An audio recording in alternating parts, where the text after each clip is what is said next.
মাটির গয়নাগুলো পোড়ানোর ভিডিও তোমরা অনেক পছন্দ করো, তাই আবারও একটা পোড়ানোর ভিডিও নিয়ে চলে এসেছি।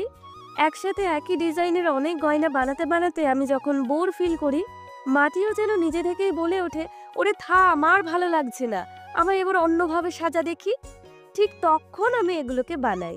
আর অল্প কিছু পোড়ানোর থাকলে ঘরে থাকা হাঁড়ি সরা যাই পাই তাতেই পুড়িয়ে ফেলি। তোমরা যারা নিজের পরার জন্য গয়না বানাতে চাও কিন্তু কিভাবে পোড়াবে সেটা নিয়ে ভাবছো, তারা এভাবে ট্রাই করতে পারো।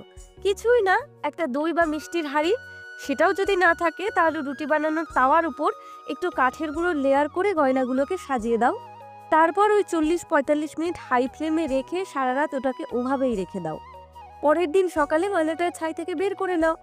ব্যাস, এইটুকুই।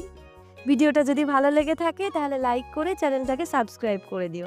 আর সবাই খুব ভালো থেকো। আজ আসি, টাটা।